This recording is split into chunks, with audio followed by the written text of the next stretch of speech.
Hello everyone, welcome back to my channel lazy girl Shilpa. আমি শিল্পা নিয়ে চলে এসেছি আবারও একটা নতুন ব্লগ। আমার ব্লগে তোমাদের সবাইকে অনেক অনেক অনেক ওয়েলকাম। দেখতেই পাচ্ছ মাথা পুরো তেল দিয়ে চপচপ করে রেখে দিয়েছি। কাল রাতে আমি চুলে অয়েলিং করেছিলাম, মানে তেল দিয়েছিলাম, সারা রাত রেখে দিয়েছিলাম। আর আজকে হচ্ছে শ্যাম্পু করব। আজকে প্রচুর কাজ রয়েছে, ওই যে থাম্বনেল আর টাইটেল দেখে বুঝেই গিয়েছো আজকে হচ্ছে মঙ্গলবার। আর আজকে আমি ঘরটা সাফ করব, মানে পরিষ্কার করব। প্রচুর নোংরা জমেছে, প্রচুর জামাকাপড়, সব কাজ ছাড়তে হবে। তো চলো তার আগে খাওয়া দাওয়া শেষ করে নিই।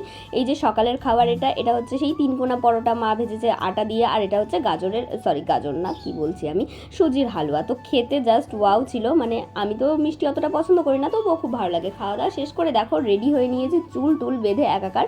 এখনও প্রচুর কাজ পড়ে রয়েছে। এই দিকটা পরিষ্কার করব, ঝুলগুলো পরিষ্কার করব। আর ওই দেখছো ওখানে স্তূপ আকারে পড়ে রয়েছে সব জামাকাপড়, সবগুলো গোছাতে হবে। আর এই দেখো এটা কি তোমরা দেখতে পাচ্ছ?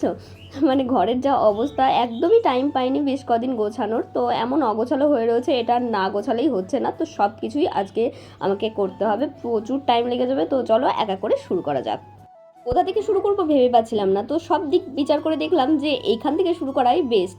মানে জামা কাপড়গুলো আগে ভাঁজ করে নিই, অনেক জামা কাপড় হয়ে গিয়েছে। আর আমার তো জানোই পড়াতে যাই, তারপরে আমি যে ভিডিওগুলো করি না, জামা কাপড়গুলো আর গোছানোই হয় না। ওই করে নিয়ে এক জায়গায় রেখে দিই। তো অনেক জামা কাপড় হয়ে গিয়েছে, সেগুলোকে আজকে ভাঁজ করে করে ঢোকাবো। যেগুলো কাচার আছে কেচে বার করে নেব। তো সবগুলোই গোছাতে হবে। মানে তোমরা কি ভাবছো আমি কত অপরিষ্কার অগোছালো, তাই না? আসলে একদমই সময় পাই না। তো ভাবি যে একবারে করব, ওই একবারে করার চক্করেই এত জামা কাপড় জমে গেছে। আজকে যখন সময় বার করেছি বলতে বার করতেই হলো, কেননা আর দেখা যাচ্ছিল না। তো চলো জামা কাপড়গুলো এক এক করে ভাঁজ করে নিই। প্রচুর জামা কাপড়, আর সবগুলোই কিন্তু বেশিরভাগটাই আমার হচ্ছে ভিডিও করার জন্য। ভিডিও করি, জামা কাপড়গুলো খুলে রেখে দিই, আর গোছানো কিন্তু হয়ে ওঠে না। দেখো এখানে জামা কাপড়গুলো সব কিন্তু আমি গুছিয়ে নিয়েছি, এতগুলো জামা কাপড়। আর এর মধ্যে বেশ কয়েকটা আছে আমার রেগুলার বেসিসে পরার জন্য, তো সেগুলোকে আমি আলনায় রেখে দেবো। আর যেগুলো বাকি আছে সেগুলো আমি ওয়ার্ড্রবে ঢুকিয়ে দেবো। ওয়ার্ড্রবটা কিনেছিলাম অনেক দিন আগে, ওটার অবস্থাও কিন্তু নাজেহাল হয়ে গিয়েছে। এই দেখো এগুলো আমি তো এখানে রেখে দিয়েছি আলনায়। আর এই পাশটা দেখো ওয়ার্ড্রবের ওপরটা, এই যে ওপরে লাইট রয়েছে না, এই লাইটের থেকে পোকা পড়ে। আর তো ধুলো তো আছেই। তো এই জায়গাটাও অনেক অগোছালো রয়েছে, এটাকেও পরিষ্কার করতে হবে, জিনিসগুলোকে মুছতে হবে। তো এক এক করে সবগুলোকে আগে আমি নামিয়ে নিই। আর এই যে বইগুলো দেখছো, এগুলো কিন্তু এক একটা খাজানা, আমারও আছে মায়েরও আছে। মানে বুঝতে পারছো, আমি কিন্তু টুকটুক করে এর মধ্যে টাকা জমাই। এগুলো হারিয়ে গেলে আমাদের সব টাকা জলে চলে যাবে। আর এই দেখো এই কোটোটার মধ্যে কি ভাবছো, আচার? আচার না, মাথার চুল। মানে চুল যে এত পরিমাণে উঠে যাচ্ছে কি আর বলবো। তো ওগুলোকে জমিয়ে ওইভাবে রেখে দিয়েছে যে কতটা মাথার চুল উঠে যাচ্ছে সেটা দেখার জন্য। আর দেখে তো হার্ট ফেল হওয়ার মতো অবস্থা। কি আর করা যাবে, চুল তো উঠবেই, যতই তুমি ঘষো মাজো, যতই যত্ন করো, ওর আর ওঠা থামবে না। চুল উঠে উঠে একদম টাকলা হয়ে গেলাম। ঝেড়ে ঝুড়ে তো সব কিছুই গুছিয়ে নিয়েছি। এবার এগুলোকে পরিষ্কার করে ধুয়ে মুছে না, মানে মুছে টুছে আমি এবার গুছিয়ে রেখে দেবো। এগুলো সবই কাজের জিনিস। তো গোছানো হয়ে গিয়েছে, ভিডিওটা একটু বড় হয়ে গেল, তার জন্য শর্ট করে দেখাতে হচ্ছে। দেখো কি সুন্দর করে গুছিয়ে নিয়েছি। আর এবার আসি ওয়ার্ড্রবটা, এটাও কিন্তু এক প্রকার জঙ্গল হয়ে পড়ে আছে, অগোছালোই হয়ে রয়েছে। যদিও জামা কাপড় সবই গোছানো, তারপরেও না একটা সময় এক একটা বার করি আর ঢোকাই। তো এটাও এখন গোছাবো। সব কিছুকে ফার্স্টে আমি বার করে নেবো। এখানে অনেক জামা কাপড় ছিল, নতুন নতুন কিছু শাড়ি ছিল, বিছানার চাদর ছিল। তো সবগুলোকে আগে বের করে নিলাম, কোনটা কোথায় রাখবো ঠিক করে নিলাম। এরপরে ভাঁজ করা জামা কাপড়গুলো সবগুলোকে গুছিয়ে দেবো। আর এই দেখো এই শাড়িটা দেখো কিরকম লাগছে, কালারটা দেখেছো কি সুন্দর, একটা মিষ্টি কালার, তাই না? এই শাড়িটা কিন্তু আমি নিয়েছি। তোমরা কি বলতে পারবে এটার দাম কত নিয়েছে? একদম কম প্রাইসে পেয়েছি। শাড়িটা এত সফট আর এত নরম না, কালারটা তো আমার খুবই পছন্দের হয়েছে। এটা মোটে 400 টাকা নিয়েছে। মানে ভাবতে পারছো আমি কত লাভ করে এসেছি। আর এই দেখো ক্যাটলগ, দুটো বিছানা চাদর মা 250 টাকা করে নিয়েছিল সেলে। আর এই দুটো শাড়ি, একটা মাকে আর একটা ঠাকমাকে আমি দিয়েছিলাম পয়লা বৈশাখের জন্য।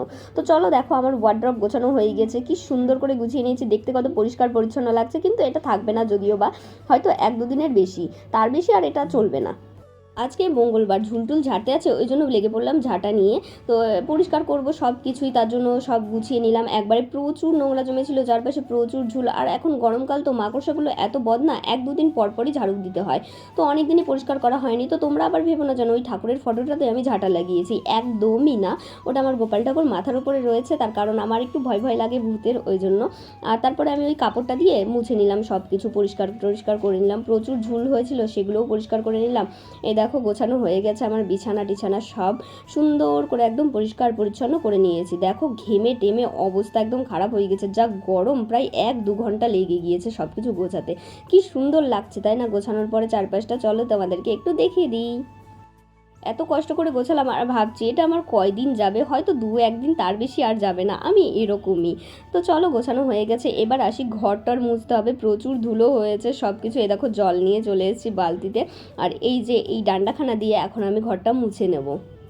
রোজই তো তোমাদের সঙ্গে কোথাও না কোথাও যাওয়ার ভিডিও শেয়ার করি, তাই জন্য ভাবলাম আজকে এই ডেলি ভ্লগটাই তোমাদের জন্য থাকছে, আমি বাড়িতে কিভাবে সব কাজকর্ম করি। দেখো ঘর গোছানো যে এতটা টাফ এখন গরমকাল দিনে, মানে প্রচুর ধুলোবালি হয়, আর হাওয়া বাতাসে তো আরোই ধুলোবালি ঘরের মধ্যে ঢুকতে থাকে, সে তুমি যতই ঝাড় দাও আর যতই পরিষ্কার করো।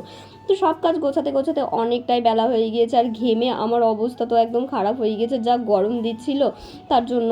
তো কি আর করা যাবে, চলো এবার স্নান টান সেরে আসি। দেখো আমি স্নান টান করে চলে এসেছি, কি মিষ্টি লাগছে তাই না দেখতে, মনে হয় ধুলো খেয়েছি তো ওই জন্য চোখ মুখগুলো এত গ্লো গ্লো করছে, মানে স্কিনটাও এত গ্লো করছে। এটা কিন্তু আমি ভুল বলিনি একদমই, যখন সাবান টাবান ছিল না তখন কিন্তু মানুষ মাটি দিয়েই শ্যাম্পু ট্যাম্পু করতো। আর দেখো আমার অবস্থা, এখানে আমি গুছিয়েছি সব কিছুই, কিন্তু চাবি না দিয়ে চলে গিয়েছি, মানে চাবিটা রেখে তালাটা খুলে আমি চলে গিয়েছি স্নান করতে। তো ওটাকে আবার ঠিক করলাম। আর এবার আসি আমার স্কিন কেয়ারের কথা, কী যে আমি বলছিলাম এখানে আমি নিজেই জানি না, ওটাকে তোমরা স্কিপ করে দিও। দেখো ক্রিমটা তো ফোড়ানোর মতো অবস্থা, এটাকে এখনও ফেলে দেওয়া যাবে না, তার কারণ এর ভিতরে টিপে টিপে সব ক্রিমটা বার করে আমি মাখবো, তারপরে আবার নতুন ক্রিম নিয়ে আসবো। ভিডিওটা এডিট করতে করতে এই কথাটা মাথায় আসলো যে তোমাদের সঙ্গে একটা স্কিন কেয়ার রুটিন শেয়ার করাই যায়, কি বলো? আমার মুখের গ্লো দেখেছো কি সুন্দর চলে এসেছে তাই না? তো ভাবছি কী দিয়ে কি মাখি না মাখি সেগুলো তোমাদের সঙ্গে শেয়ার করবো, যাতে তোমাদের মুখ এরকম সুন্দর গ্লো করে। তো সব কিছু করে নেওয়ার পরে আমার এই যে সব থেকে প্রিয় আর পছন্দের জিনিস, যেটা একটা কালো রঙের ছোট্ট একটা টিপ, এটা না পড়লে আমার মুখটা কেমন যেন খালি খালি লাগে। আর আজকের ভিডিওটা এই পর্যন্ত রাখছি, ভিডিওটা আর লেন্থি করছি না, এরপরে খাওয়া দাওয়া আছে, সব কিছুই আছে। তো ভিডিওটা কেমন লাগলো অবশ্যই কমেন্ট করে জানিও, আর ভালো লাগলে চ্যানেলটাকে সাবস্ক্রাইব করে দিও। তো দেখা হচ্ছে অন্য কোনো ভিডিওতে, আজকের মতো ভিডিওটা এখানেই শেষ করছি, টাটা বাই বাই, ভালো থেকো সবাই।